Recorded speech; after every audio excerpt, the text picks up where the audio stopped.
నమస్తే, welcome to Suman TV. నేను మీ విష్ణు. ప్రస్తుతంతో పాటు AMFI registered mutual fund distributor Bonigela Salmon గారు ఉన్నారు. వారితో మాట్లాడదాం. నమస్తే సాల్మన్ గారు. నమస్తే అండి విష్ణు గారు. సాల్మన్ గారు, ఇప్పుడు ఈ ఇన్వెస్ట్మెంట్స్ విషయానికి వస్తే చాలామంది రిస్క్ అని ఒక మాట ఎక్కువగా వాడుతుంటారు.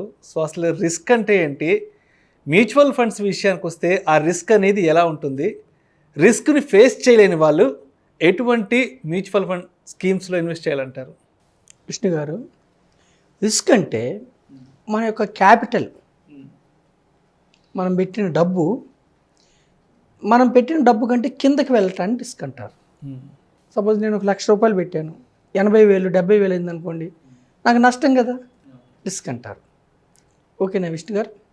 అయితే మనకి మ్యూచువల్ ఫండ్స్లో అన్ని రకాల ఇన్వెస్టర్స్ కోసం ఫండ్స్ ఉన్నాయి. మ్యూచువల్ ఫండ్స్లో జీరో రిస్క్ అని చెప్పడానికి లేదు. Mutual funds are subject to market risk. అయితే ఎవరైతే రిస్క్ భరించలేని వారు ఉంటారో వాళ్ళ కోసం లో రిస్క్ ఫండ్స్ ఉంటాయి. లో రిస్క్ అంటాం అనమాట, తక్కువ రిస్క్. ఎవరైతే కొంచెం రిస్క్ భరిస్తారు వాళ్ళని మీడియం రిస్క్, మోడరేట్ రిస్క్ అంటారు.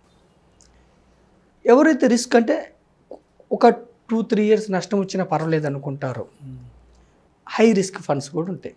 అయితే విష్ణు గారు, లో రిస్క్ ఫండ్స్ ఎందుకంటే క్యాపిటల్ ప్రిజర్వేషన్ కోసం. కొంతమంది కోటీశ్వర్లు ఉంటారు, లేదంటే లక్షలు ఉంటాయి, వాళ్ళకి ఎక్కువ రిటర్న్స్ అవసరం లేదు, వాళ్ళ క్యాపిటల్ సేఫ్గా ఉండాలి, కానీ బ్యాంక్ కంటే ఎక్కువ రావాలి. వాళ్ళ కోసం మన దగ్గర మ్యూచువల్ ఫండ్స్లో 1 day నుంచి 90 days వరకు ఫండ్స్ ఉన్నాయి. వాటిని లిక్విడ్ ఫండ్స్ అంటారు. లిక్విడ్ ఫండ్స్లో మీకు 5.5-6% వస్తుంది. బ్యాంకులో ఎంత వస్తుంది? మీకు 4% వస్తుంది సేవింగ్స్లో. 1 day to 91 days అంటే అన్ని రకాల ప్రజలకు అందుబాటులో ఉన్నాయి, కానీ తెలియదు ప్రజలకి. మీరు 1 monthకి పెట్టుకోవచ్చు, 2 monthsకి పెట్టుకోవచ్చు, 5.5-6% వస్తుంది. మరి లిక్విడ్ ఫండ్స్ ఎక్కడ పెడతారు విష్ణు గారు? లిక్విడ్ ఫండ్స్ ఎక్కడ పెడతారంటే జీసెక్ ఆర్ గిల్ట్ ఫండ్స్ని, లిక్విడ్ ఫండ్స్ని గిల్ట్ ఫండ్స్ అంటారు. జీసెక్ అంటే securities issued by government.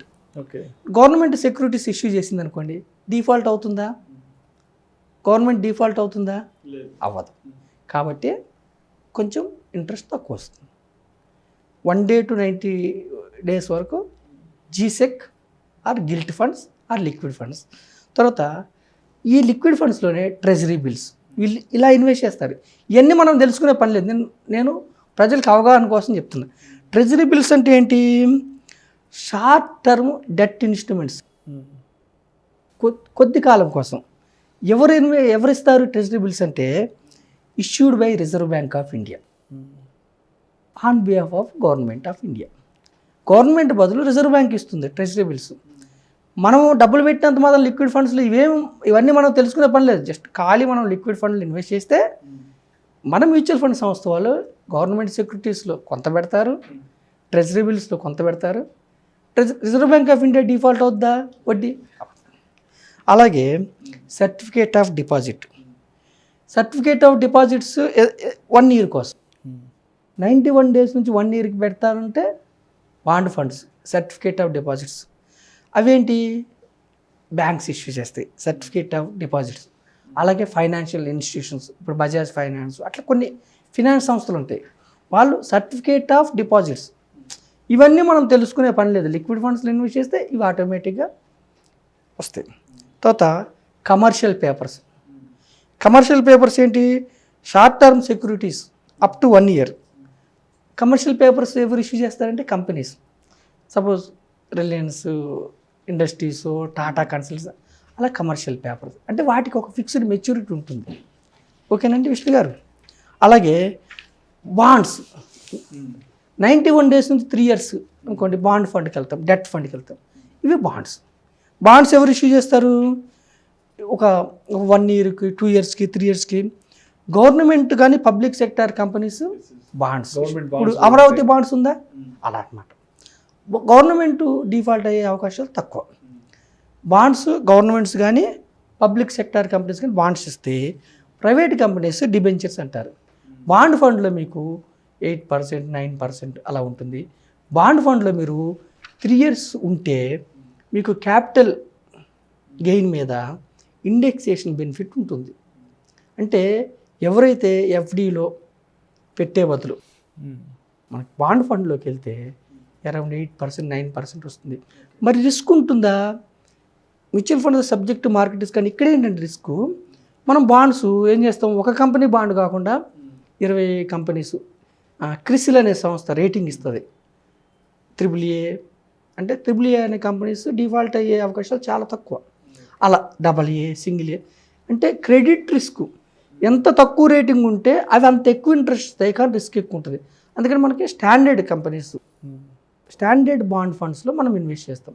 Risk ఏంటంటే ఎక్కడైనా ఏదైనా కంపెనీ వడ్డీ డిఫాల్ట్ అయితే దాన్ని రిస్క్ అంటారు. అప్పుడు 9% వచ్చే బదులు 8.9, 8.8 అలా వస్తుంది. ఇంకొకటి ఏంటంటే రిస్క్ అని ఇంకేమంటారంటే, suppose Reserve Bank of India వడ్డీ రేట్లు తగ్గించింది అనుకోండి, మన బాండ్స్ ఈల్డ్ ఈ వచ్చే ఇంట్రెస్ట్ని ఈల్డ్ అంటారు. మన బాండ్ ఈల్డ్ పెరుగుతుంది. రిజర్వ్ బ్యాంక్ ఆఫ్ ఇండియా ఎప్పుడైతే బ్యాంక్ ఇంట్రెస్ట్లు తగ్గిస్తుందో అప్పుడు జనాలు ఏం చేస్తారు, అక్కడ తక్కువ వస్తుంది కాబట్టి బాండ్ ఈల్డ్ పెరుగుతుంది. Suppose reserve Bank of India వడ్డీ రేట్లు పెంచింది అనుకోండి బ్యాంకులో, మన బాండ్ ఈల్డ్ తగ్గుతుంది. ఇది రిస్క్ అనమాట. ఇది సబ్జెక్ట్ టు మార్కెట్ రిస్క్ అంటే ఇవన్నమాట. సో సేఫెస్ట్ ఏంటంటే లిక్విడ్ ఫండ్స్, తర్వాత కొంచెం రిస్క్ ఏంటంటే బాండ్ ఫండ్స్, హయ్యెస్ట్ రిస్క్ ఏంటంటే ఈక్విటీ ఫండ్స్. కానీ ఒక సామాన్య మానవుడు వెల్త్ క్రియేట్ చేసుకోవాలంటే, కోటీశ్వరుడు అవ్వాలంటే ఈక్విటీ ఫండ్స్లో 10 years above, 15 years above, 20 years ఉంటే గత చరిత్ర ఆధారంగా 15, 16, 17, 18, 20% కూడా వస్తుంది. జస్ట్ నెలకి 1000 రూపాయలతో 20 ఏళ్ళ సిప్ తీసుకుంటే 15% రిటర్న్స్తో దగ్గర 14 లక్షలు వస్తుంది. చాలా ఫండ్స్ మోర్ దాన్ 15% వచ్చింది.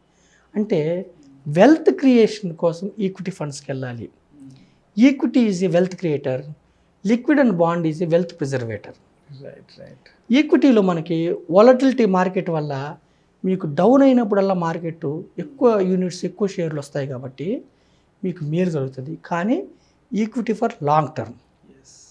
సో లాంగ్ టర్మ్ వెయిట్ చేయగలిగినట్లయితేనే హై రిటర్న్స్ వస్తాయంటారు. హై రిటర్న్స్ వస్తాయి బికాస్ ఆఫ్ కాంపౌండింగ్. అవును. మ్యూచువల్ ఫండ్స్లో నెలకు 5,000 రూపాయలతో కూడా 20 సంవత్సరాల్లో ₹1,00,00,000 వచ్చే అవకాశాలు సిప్ క్యాల్కులేటర్ ద్వారా చాలా ఉన్నాయి. కానీ గ్యారంటీ చెప్పకూడదు. Mutual funds are subject to market risk. కానీ గత చరిత్ర ఆధారంగా 20-30 ఏళ్ళ నుంచి వస్తున్నాయంటే వస్తున్నాయి, మీరు చెక్ చేసుకోవచ్చు. ఇది రిస్క్ ప్యాటర్న్. అన్ని రకాల ప్రజలకి మ్యూచువల్ ఫండ్స్ డిజైన్ చేయబడ్డాయి. సో రిటర్న్స్ అనేవి హైగా ఎక్స్పెక్ట్ చేయాలంటే ఎక్కువ లాంగ్ టెన్యూర్ ఉండాలి. తర్వాత ఈక్విటీ మ్యూచువల్ ఫండ్స్ కానీ సెలెక్ట్ చేసుకుంటే ఫర్దర్గా మంచి రిటర్న్స్ వచ్చే ఛాన్స్ ఉందంటారు. అయితే రిస్క్ భరించలేని వాళ్ళు లిక్విడ్ ఫండ్స్ కానీ డెట్ ఫండ్స్ కానీ వెళ్ళవచ్చు. చాలా చాలా చక్కగా వివరించారు అసలు ఫైనాన్షియల్ ప్లానింగ్ అంటే ఏంటి. సో ఆ ఫైనాన్షియల్ ప్లానింగ్లో హెల్త్ ఇన్సూరెన్స్ అనేది ఎలా ఉండాలి, లైఫ్ ఇన్సూరెన్స్ అనేది ఎలా ఉండాలి, ఇవి రెండు కానీ చేసుకోకపోతే మన లాంగ్ టర్మ్ ఇన్వెస్ట్మెంట్స్ అనేవి ఎలా డిస్టర్బ్ అవుతాయి, ఎలా వాష్ అవుట్ అవుతాయి అనే విషయాల గురించి నిజంగా చాలా సవివరంగా వివరించారు సార్. థ్యాంక్ యూ విష్ణు గారు, మాకు ఈ అవకాశం ఇచ్చినందుకు మీకు సుమన్ టీవీ యాజమాన్యానికి కృతజ్ఞతలు. Thank you sir. Thank you so much.